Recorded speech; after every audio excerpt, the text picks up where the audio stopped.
নমস্কাৰ বন্ধু বান্ধৱীসকল। ইউনিয়ন বেংকৰ ফালৰ পৰা আমাৰ স্পেচিয়েলিষ্ট অফিচাৰৰ কাৰণে পোষ্ট ওলাইছে। প্ৰায় আমাৰ ইয়াতে ভেকেঞ্চিজ আছে, 600+ ভেকেঞ্চিজ আমাক এবাৰ দেখা পোৱা গৈছে। তো এইখিনিৰ কি ক্ৰাইটেৰিয়া আছে বলক ভিডিঅ'টোত বিতংভাৱে চাই ল'ম।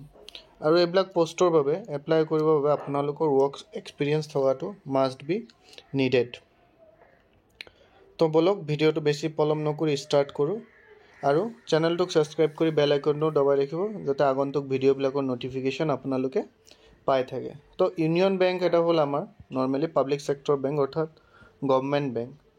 তো তাৰ আমি এতিয়া যদি চাওঁ তাতে এইবিলাক চাওক আমাৰ টোটেল 21 ধৰণৰ পোষ্ট আহিছে, 21 টাইপছৰ পোষ্ট আহিছে। নাম্বাৰ অফ পোষ্ট আমাৰ 21 টাইপছত আছে, ঠিক আছে। চ' এই 21 পোষ্টৰ আপোনালোকে কিন্তু পোষ্ট কোড হয় কেইটা, মানে পোষ্ট কোড কেইটা কিয় দি দিছে, এই পোষ্ট কোড হিচাপত আপোনালোকৰ এক্সাম কেতিয়া হ'ব, ক'ত হ'ব সেইখিনি আপোনালোকৰ দিয়া হ'ব বা কেনেকৈ হ'ব। তলত যেতিয়া আপোনালোকে নটিফিকেশ্যনটো চাই যাম আমি এতিয়া, তো তাতে আপোনালোকে গম পাই যাব পোষ্ট কোডবিলাক কিয় দিয়া আছে। এতিয়া ইয়াত টোটেল আমাৰ 4 ধৰণৰ পোষ্ট আছে।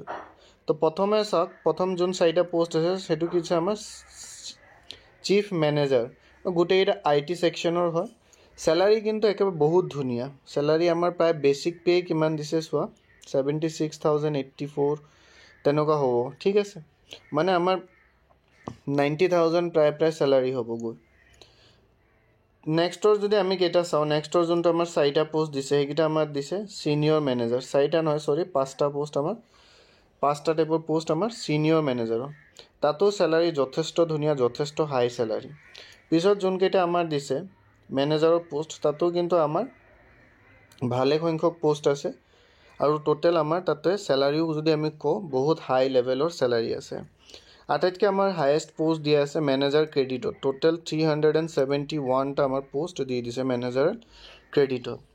পিছত যদি আমি চাওঁ নেক্সটটো আমাৰ দিছে এছিষ্টেণ্ট মেনেজাৰত। ইয়াৰ বাবে আপোনালোকৰ কোৱালিফিকেশ্যনো ইমান দৰকাৰ নাই আৰু ইয়াৰ বাবে আপোনালোকৰ কোনো এক্সপিৰিয়েঞ্চৰো দৰকাৰ নাই। তো ইয়াতে যদি আপোনালোকৰ কোৱালিফিকেশ্যনৰ মানে হাই লেভেলৰ কোৱালিফিকেশ্যন তেনেকুৱা নৰ্মেল গ্ৰেজুৱেশ্যন হ'লে বা আপোনালোকৰ BTech থাকিলে, এইবিলাক যোনবিলাক আমাৰ ইঞ্জিনিয়াৰিং আছে সেইবিলাক থাকিলে আপোনালোকে এপ্লাই কৰিব পাৰিব। আৰু ইয়াত কোনো ধৰণৰ আপোনালোকৰ ৱৰ্ক এক্সপিৰিয়েঞ্চ নালাগে। কিন্তু ওপৰত যিমানকেইটা পোষ্ট আছে এইবিলাক আমাৰ সবকেইটা কি লাগিব, ৱৰ্ক এক্সপিৰিয়েঞ্চ লাগিব, কিন্তু এইটো নালাগে। তো আপোনালোকে এইটোত এপ্লাই কৰিব পাৰিব। আৰু ইয়াতো আমাৰ চেলাৰী যথেষ্ট ধুনীয়া। চাওক আপোনালোকে বেচিক পে আমাৰ কিমান দি দিছে, 36ৰ পৰা ষ্টাৰ্ট কৰি প্ৰায় আমাৰ কিমান দিছে 63,840 বেচিক পে আছে। আৰু টোটেল ইয়াতে আমাৰ হায়েষ্ট পোষ্ট আছে আমাৰ ছিনিয়ৰ যোনটো আমাৰ মেনেজাৰ আছে ক্ৰেডিটত সেইটোত। আৰু চাওক ইয়াতে আমাৰ নেক্সট আমাৰ যোনটো হায়েষ্ট পোষ্ট আছে এইটো আছে আমাৰ এইটোত একেবাৰে লাষ্টত এছিষ্টেণ্ট মেনেজাৰ ফৰেক্সত।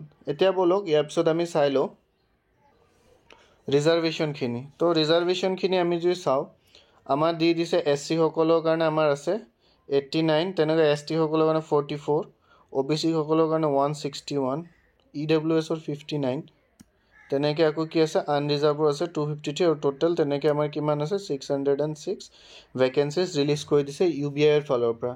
পিছত যদি আমি এতিয়া এজ ৰিলেক্সেশ্যনৰ ফালে চাওঁ, আমাৰ যিসকল SC ST আছে তেওঁলোকৰ কাৰণে আমাৰ 5 ইয়াৰ্ছৰ এজ ৰিলেক্সেশ্যন দি দিছে। যিসকল আমাৰ OBC আছে তেওঁলোকক আমাৰ নৰ্মেল যিমান 3 ইয়াৰ্ছ দি দিয়ে সেইটোৱে দি দিছে।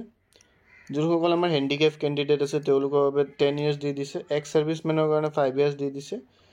পাৰ্চন এফেক্টেড বাই 1984 ৰাইটছ, তো তাৰ বাবে আমাক দি দিছে 5 ইয়াৰ্ছ। তো এজ ৰিলেক্সেশ্যনো যথেষ্ট ভালে দিছে।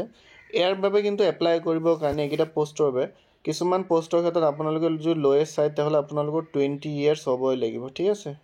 আৰু আপোনালোকে 20 পৰা 45 লৈকে এপ্লাই কৰিব পাৰিব। এতিয়া বলক সেইখিনিও দেখাই দি আছোঁ। এইটো চাওক আপোনালোকে চিফ মেনেজাৰ ITত যদি আপোনালোকে এপ্লাই কৰে তেতিয়াহ'লে আপোনালোকৰ মিনিমাম এজ 30 আৰু মেক্সিমাম আপোনালোকৰ 45 হ'ব লাগিব। কিন্তু ইয়াতে মাষ্ট বি এটা কথা চাওক, ইয়াতে এক্সপিৰিয়েঞ্চো কিন্তু আপোনালোকে যিহেতু স্পেচিয়েলিষ্ট অফিচাৰ হৈ গৈ আছে, চ' 10 ইয়াৰ্ছৰ আপোনালোকৰ এক্সপিৰিয়েঞ্চ লাগিবই, ঠিক আছে। আৰু তেনেকুৱাকৈ আমাৰ যদি আপোনালোকে গোটেইখিনি পোষ্টতে চাই কোৱালিফিকেশ্যনো যথেষ্ট হাই বিচাৰিছে আৰু আপোনালোকৰ এক্সপিৰিয়েঞ্চো লাগিব। ইয়াতে চাওক আপোনালোকৰ কোৱালিফিকেশ্যন কি বিচাৰিছে, BSc BE BTech degree in computer ছায়েন্সত লাগিব বা আপোনালোক কম্পিউটাৰ ছায়েন্স এণ্ড ইঞ্জিনিয়াৰিঙত হ'ব পাৰে, তেনেকুৱাকৈ হ'ব লাগিব।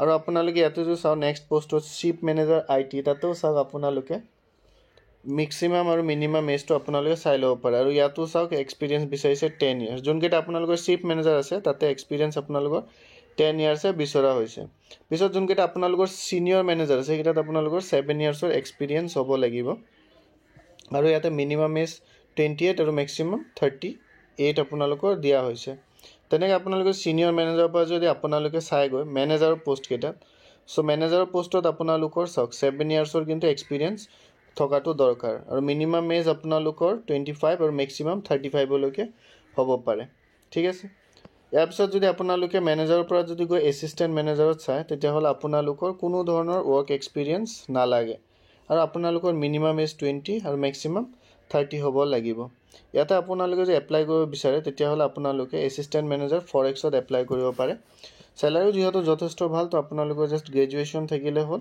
এণ্ড আপোনালোকৰ গ্ৰেজুৱেশ্যনৰ 60% থাকিব লাগিব কিন্তু আপোনালোকে আনৰিজাৰ্ভ কেটেগৰীত হয় তাৰ লগতে আপোনালোকে MBA কৰা হ'ব লাগিব বা PGDBA বা PGDBA তেনেকুৱা আপোনালোকৰ কিবা নহয় কিবা এটা কোৰ্চ থাকিবই লাগিব এপ্লিকেশ্যন ডেট আমাৰ ষ্টাৰ্ট হৈছে এপ্লিকেশ্যন ডেটটো যদি আমি চাওঁ আমাৰ ওপৰৰ ফালে দি দিছে এপ্লিকেশ্যন ডেটটো আপোনালোকে 3 ফেব্ৰুৱাৰীৰ পৰা ষ্টাৰ্ট মানে যোৱাকালিৰ পৰা আমাৰ আৰম্ভ হৈছে আৰু আপোনালোকে 23 ফেব্ৰুৱাৰীলৈকে এপ্লাই কৰিব পাৰিব এপ্লিকেশ্যন ফিজটোৰ ফালে যদি আমি চাওঁ আপোনালোকৰ চাওক এপ্লিকেশ্যন ফিজটো আপোনালোকে যদি চাই যে আপোনালোকৰ SC ST যিসকল আছে তেওঁলোকৰ আপোনালোকৰ 175 ধৰা হৈছে এপ্লিকেশ্যন ফিজটো আৰু যিসকল আনৰিজাৰ্ভ কেটেগৰীত আছে তেওঁলোকৰ আপোনালোকৰ 850 ৰখা হৈছে এপ্লিকেশ্যন ফিজটো এইটো আপোনালোকে চাব পাৰে যোনসকল আপোনালোকৰ জেনেৰেল বা EWS কেণ্ডিডেট হয় তেওঁলোকে 850 আৰু যিসকল আমাৰ SC ST PWD কেণ্ডিডেটছ তেওঁলোকে 175 ৰুপিজ পে' কৰিব লাগিব আৰু চিলেকশ্যন প্ৰচিডিউৰটো একেবাৰে চাই লওঁ চাওক এতিয়া আপোনালোকৰ যোনকেইটা পোষ্ট কোড 1 to 16 লৈকে আছিল আপোনালোকৰ পোষ্ট কোড যোনকেইটা 1 to 16 লৈকে আছিল সিহঁতৰ কি হ'ব 100টা কি হ'ব মাল্টিপল চইচ কুৱেশ্যন দিব আৰু কেৰি কি কৰিব এটা কুৱেশ্যন 2 মাৰ্কছকে কেৰি কৰিব কিন্তু মনত ৰাখিব আপোনালোকৰ নেগেটিভ মাৰ্কিং থাকিব চ' আপোনালোকৰ যদি ৰাইট হয় তেতিয়াহ'লে আপোনালোকে 2 মাৰ্কছ পাব আৰু আপোনালোকৰ যদি ভুল হয় তেতিয়াহ'লে আপোনালোকৰ 0.5 মাৰ্কছ কি কৰি দিয়া হ'ব কাটি দিয়া হ'ব তেনেকৈ যদি আপোনালোকৰ যোনকেইটা আপোনালোকৰ 17 18 19 20 21 মানে এছিষ্টেণ্ট মেনেজাৰ যোনকেইটা পোষ্ট আছিল তাতে আপোনালোকৰ 4টা ছাবজেক্টৰ এক্সাম হ'ব 150টা কুৱেশ্যন টোটেল 200 মাৰ্কছ দিয়া হ'ব আৰু আপোনালোকৰ 25টা মেথছৰ কুৱেশ্যন 50টা আপোনালোকৰ ৰিজনিঙৰ কুৱেশ্যন 50টা আপোনালোকৰ প্ৰফেশ্যনেল নলেজ আৰু 25টা আপোনালোকৰ ইংলিছ কুৱেশ্যন দিয়া হ'ব বাকী গোটেই যোনটো আমি অফিচিয়েল নটিফিকেশ্যনৰ যোনটো লিংক আছে সেইটো মই ডেছক্ৰিপশ্যনত দি দিম তো তাৰ পৰা গৈ আপোনালোকে ডাউনলোড কৰি চাই ল'ব পাৰিব তো ভিডিঅ'টো ভাল পালে লাইক কৰিব চেনেলটো ছাবস্ক্ৰাইব কৰি বেল আইকনটো দবাই ৰাখিব আৰু ফ্ৰেণ্ডবিলাকৰ মাজত শ্বেয়াৰ কৰি দিব এনেধৰণৰ ভিডিঅ' চাই থাকিবলৈ চেনেলটো ছাবস্ক্ৰাইব কৰি দিব ধন্যবাদ